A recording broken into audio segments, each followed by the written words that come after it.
Hello everyone, good morning to all of you and welcome back to my channel. आज है 3 मार्च और 3 मार्च से related जितने भी इंपॉर्टेंट क्वेश्चन हैं उन सभी को इस वीडियो में कवर करेंगे। यदि आपको इस वीडियो की पीडीएफ चाहिए तो आप हमारे डिस्क्रिप्शन बॉक्स से डाउनलोड कर सकते हैं। वीडियो को शुरू करने से पहले वीडियो को लाइक कर दें और चैनल पर नए हैं चैनल को सब्सक्राइब कर लें, बेल आइकन को प्रेस कर लें ताकि हमारे वीडियो की नोटिफिकेशन आप तक पहुँच सके। फर्स्ट क्वेश्चन है, विश्व वन्य जीव दिवस कब मनाया जाता है? आंसर है ऑप्शन डी, 3 मार्च को विश्व वन्य जीव दिवस मनाया जाता है।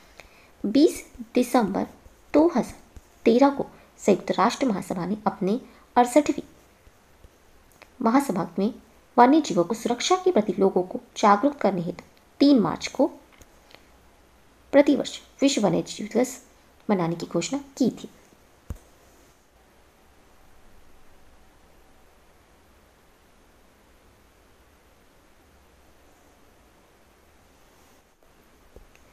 बाकी ऑप्शंस को देखें तो 1 मार्च को मनाया गया है जन औषधि दिवस। यह तीसरा जन औषधि दिवस समारोह 1 मार्च 2021 से शुरू हुआ और सप्ताह भर चलने वाला समारोह ये 7 मार्च 2021 तक चलेगा। उत्सव के एक भाग के रूप में जन औषधि केंद्रों ने देश भर में स्वास्थ्य जांच शिविर आयोजित किए। यह जन औषधि दिवस जेनेरिक दवाओं के उपयोग के बारे में जागरूकता पैदा करने के लिए हर वर्ष 7 मार्च को मनाया जाता है।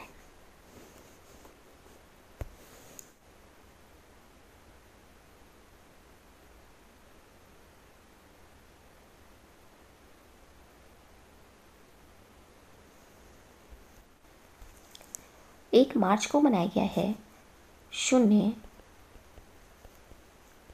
भेदभाव दिवस। इसकी थीम थी इस बार की एंड इनइक्वालिटीज।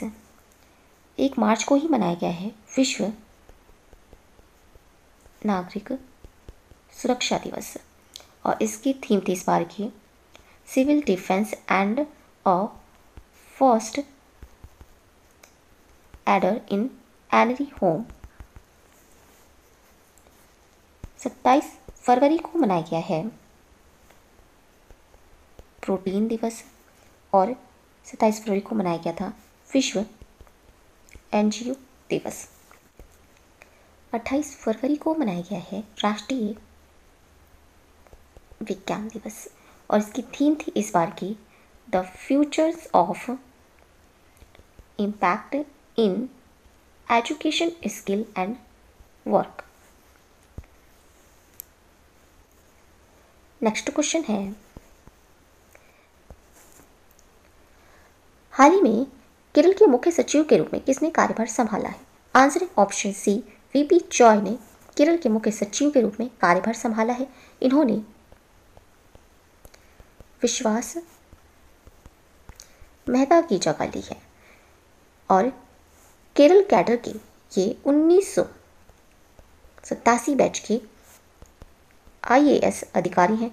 वीपी जॉय और ये केरल के मुख्य सचिव के रूप में चुने जाने से पहले अतिरिक्त मुख्य सचिव समन्वय के रूप में भी कार्यरत थे।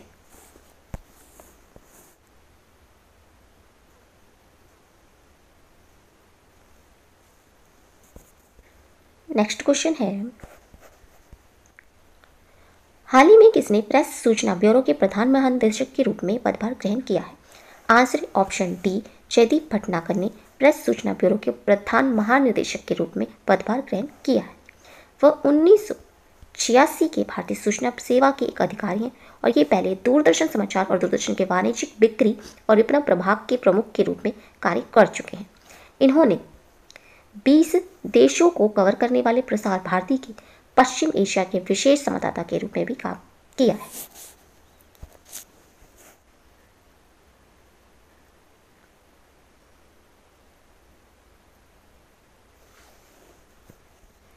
नेक्स्ट क्वेश्चन है, हाल ही में कीव में खेले गए 24वीं outstanding Ukrainian wrestler and coaches memorials प्रतियोगिता में महिलाओं के 53 किलो वर्ग में स्वर्ण पदक जीतने वाली भारतीय पहलवान का नाम क्या है? Answer option B, Vinesh Phogat भारतीय पहलवान का नाम है। ये 28 फरवरी 2021 को विनेश फोगाट ने फाइनल में बेलारूस की विश्व नंबर 7 वेनेसा क्लाजिस्काया को हराया है और ये फरवरी 2021 तक विनेश फोगाट 53 किलो वर्ग के लिए टोक्यो ओलंपिक के लिए क्वालिफाई करने वाली एकमात्र भारतीय महिला पहलवान है।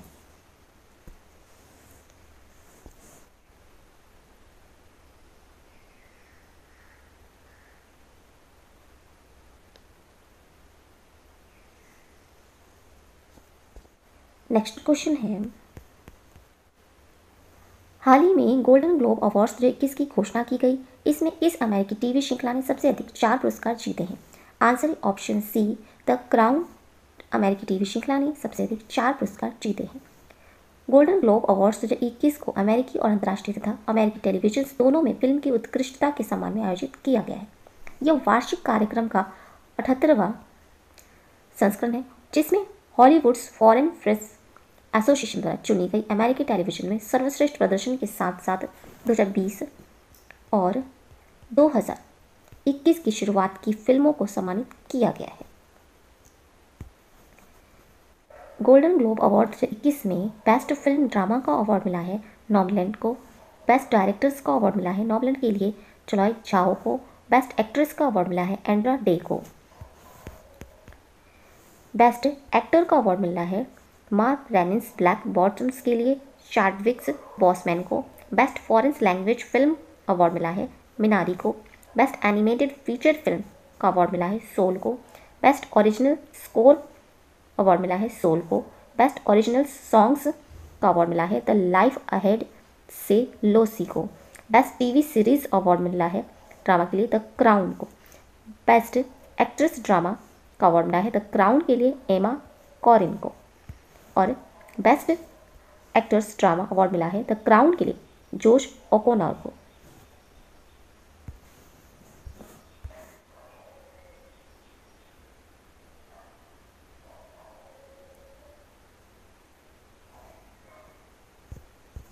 नेक्स्ट क्वेश्चन है,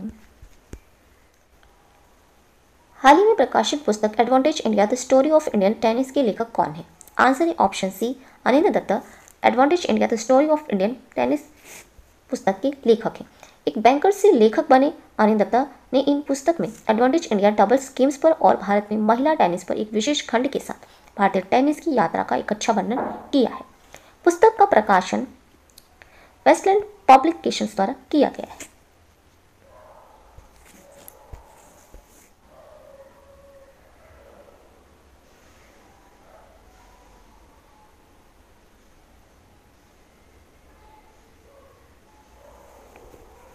नेक्स्ट क्वेश्चन है,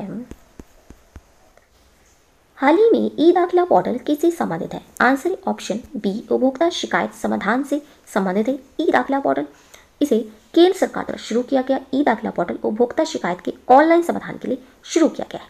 केंद्र सरकार ने हाल ही में 15 राज्यों केंद्र शासित प्रदेशों में मंच का संचालन किया है। मंच को राष्ट्रीय सूचना विज्ञान केंद्र द्वारा विकसित किया गया है और शिकायतों की ई फाइलिंग की सुविधा राष्ट्रीय उपभोक्ता विवाद निवारण आयोग NCTRC द्वारा 7 सितंबर 2020 को शुरू की गई थी। ई दाखिला पोर्टल उपभोक्ता शिकायत दर्ज कराने से लेकर शिकायत समाधान के लिए निर्धारित शुल्क कहीं से भी अदा करने की सुविधा उपलब्ध कराकर उपभोक्ताओं और उनके अधिवक्ताओं को सशक्त बनाता है। नेक्स्ट क्वेश्चन है, हाल ही में सेंट्रल बैंक ऑफ इंडिया के प्रबंध निदेशक और मुख्य कार्यपालक अधिकारी CEO के रूप में किसे नियुक्त किया गया है? Answer option C, Madhav Venkat Rao को सेंट्रल बैंक ऑफ इंडिया के प्रबंध निदेशक और मुख्य कार्यपालक अधिकारी के रूप में नियुक्त किया गया है। इन्होंने पल्लव महापात्रा का पदभार ग्रहण किया है, जो 28 फरवरी 2021 को सेवानिवृत्त हुए थे। माधव वेंकट राव पहले केनरा बैंक के कार्यकारी निदेशक के रूप में सेवारत थे। SBI central bank of India की स्थापना हुई थी 1911 में और इसका मुख्यालय है मुंबई में।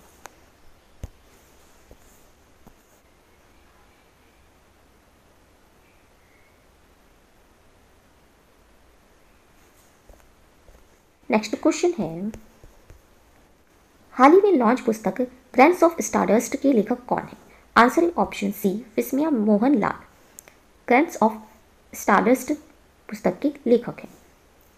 नेक्स्ट क्वेश्चन है, one district one focus product के उत्पादों को किस मंत्रालय द्वारा अंतिम रूप दिया जाता है? आंसर ऑप्शन सी कृषि और किसान कल्याण मंत्रालय ने खाद्य प्रसंस्करण उद्योग मंत्रालय के परामर्श से one district one focus product को अंतिम रूप दिया है।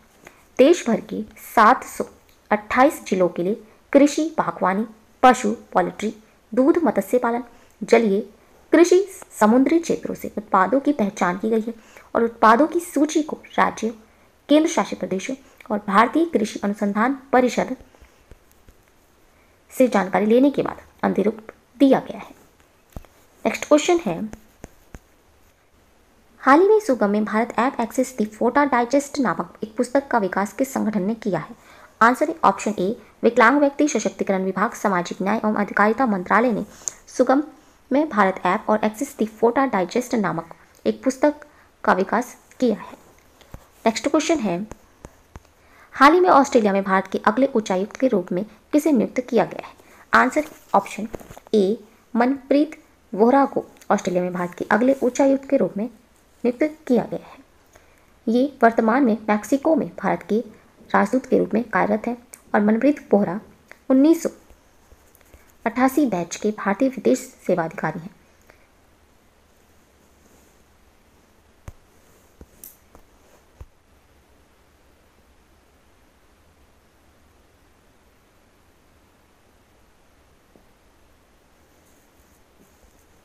ये है ऑस्ट्रेलिया देश और ऑस्ट्रेलिया देश की राजधानी है कैनबरा और यहाँ के प्रधानमंत्री हैं स्कॉट मॉरिसन। मुद्रा है ऑस्ट्रेलिया की ऑस्ट्रेलियन डॉलर और ये दक्षिण गोलार्ध के महाद्वीप में स्थित है और ये दुनिया का सबसे छोटा महाद्वीप है ऑस्ट्रेलिया। नेक्स्ट क्वेश्चन है, हाल ही में गेमिंग्स और अन्य संबंधित क्षेत्रों में उत्कृष्टता के केंद्र के लिए केंद्र सरकार के साथ कौन सा संस्थान सहयोग करेगा? आंसर है option C IIT Bombay gaming और अन्य संबंधित क्षेत्रों में उत्कृष्टता के केंद्र के लिए केंद्र सरकार के साथ सहयोग करेगा। इसकी घोषणा सूचना और प्रसारण मंत्री प्रकाश जावड़ेकर द्वारा की गई है। नए क्षेत्र के तहत पाठ्यक्रम 2021 से ही आईआईटी बॉम्बे में शुरू किया जाएगा और सेंटर ऑफ एक्सीलेंट का उद्देश्य भारतीय संस्कृति की नैतिकता को आगे बढ़ाने के लिए मेक इंडिया स्कीम के अनुरूप गेम और ऐप बनाना होगा। नेक्स्ट क्वेश्चन है, हाल ही में नई दिल्ली में ग्लोबल बायो इंडिया 2021 के दूसरे संस्करण का वर्चुअल मोड के माध्यम से किसने उद्घाटन किया है? आंसर है ऑप्शन ए डॉक्टर हर्षवर्धन ने नई दिल्ली में ग्लोबल बायो इंडिया 2021 के दूसरे संस्करण का वर्चुअल मोड के माध्यम से उद्घाटन किया है। डॉक्टर हर्षवर्धन केंद्रीय विज्ञान प्रौद्योगिकी, पृथ्वी विज्ञान और स्वास्थ्य एवं परिवार कल्याण मंत्री हैं। उन्होंने इस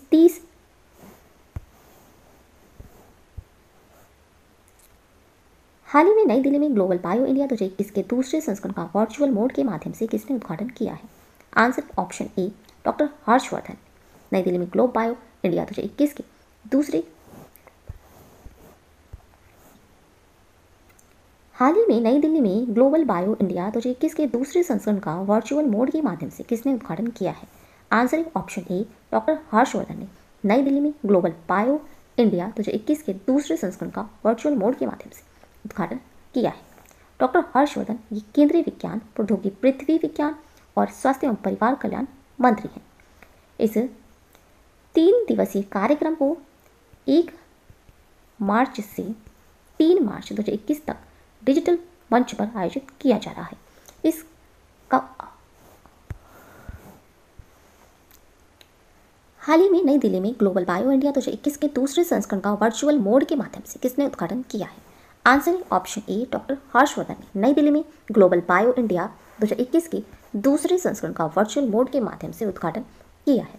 डॉक्टर हर्षवर्धन ये केंद्रीय विज्ञान प्रौद्योगिकी, पृथ्वी विज्ञान और स्वास्थ्य एवं परिवार कल्याण मंत्री हैं। हाल ही में नई दिल्ली में ग्लोबल बायो इंडिया 2021 के दूसरे संस्करण का वर्चुअल मोड के माध्यम से किसने उद्घाटन किया है?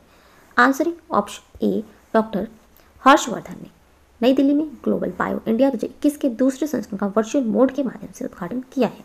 डॉक्टर हर्षवर्धन ये केंद्रीय विज्ञान और प्रौद्योगिकी, पृथ्वी विज्ञान और स्वास्थ्य एवं परिवार कल्याण मंत्री हैं। इस 3 दिवसीय कार्यक्रम को 1 मार्च से 3 मार्च 2021 तक डिजिटल मंच पर आयोजित किया जा रहा है। इस आयोजन का उद्देश्य है राष्ट्र के साथ साथ अंतर्राष्ट्रीय स्तर पर भारत के जैव प्रौद्योगिकी क्षेत्र की ताकत और अवसरों का प्रदर्शन करना है। हाल ही में नई दिल्ली में ग्लोबल बायो इंडिया 2021 के दूसरे संस्करण का वर्चुअल मोड के माध्यम से किसने उद्घाटन किया है? आंसर है ऑप्शन ए डॉक्टर हर्षवर्धन ने नई दिल्ली में ग्लोबल बायो इंडिया 2021 के दूसरे संस्करण का वर्चुअल मोड के माध्यम से उद्घाटन किया है। डॉक्टर हर्षवर्धन केंद्रीय विज्ञान, प्रौद्योगिकी, पृथ्वी विज्ञान और स्वास्थ्य एवं परिवार कल्याण मंत्री हैं। इस 3 दिवसीय कार्यक्रम को 1 मार्च से 3 मार्च 2021 तक डिजिटल मंच पर आयोजित किया जा रहा है। इस आयोजन का उद्देश्य राष्ट्रीय के साथ साथ अंतर्राष्ट्रीय स्तर पर भारत के जैव प्रौद्योगिकी क्षेत्र की ताकत और अवसरों का प्रदर्शन करना है। भारत सरकार का 2025 तक 150 बिलियन अमेरिकी डॉलर की बायो इकोनॉमी का निर्माण करने का लक्ष्य है और ग्लोबल बायो इंडिया 2021 का विषय है bio sciences to bio economy और इसकी टैगलाइन है ट्रांसफॉर्मिंग लाइव्स।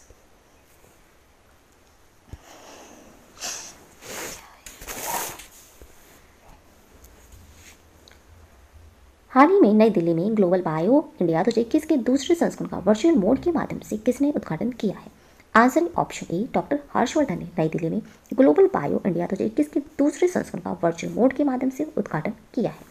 डॉक्टर हर्षवर्धन केंद्रीय विज्ञान, प्रौद्योगिकी, पृथ्वी विज्ञान और स्वास्थ्य एवं परिवार कल्याण मंत्री हैं। इस 3 दिवसीय कार्यक्रम को 1 मार्च से 3 मार्च 2021 तक डिजिटल मंच पर आयोजित किया जा रहा है। हाल ही में नई दिल्ली में ग्लोबल बायो इंडिया 2021 के दूसरे संस्करण का वर्चुअल मोड के माध्यम से किसने उद्घाटन किया है? Answer option A doctor Harshvardhan ने नई दिल्ली में ग्लोबल बायो इंडिया 2021 के दूसरे संस्करण का वर्चुअल मोड के माध्यम से उद्घाटन किया है। डॉक्टर हर्षवर्धन केंद्रीय विज्ञान, प्रौद्योगिकी, पृथ्वी विज्ञान और स्वास्थ्य एवं परिवार कल्याण मंत्री हैं। इस 3 दिवसीय कार्यक्रम को 1 मार्च से 3 मार्च 2021 तक डिजिटल मंच पर आयोजित किया जा रहा है।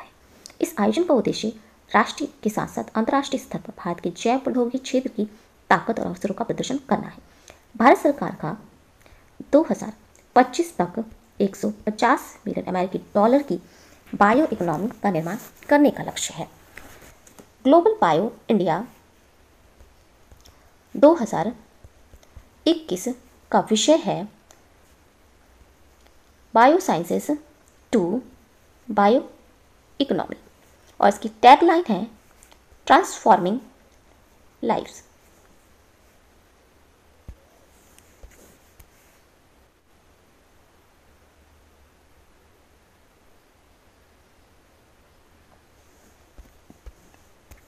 आज के इंपॉर्टेंट करंट अफेयर्स। अगर ये वीडियो अच्छा लगा हो तो प्लीज़ हमारे चैनल को लाइक, शेयर एंड सब्सक्राइब जरूर करें। Thank you so much.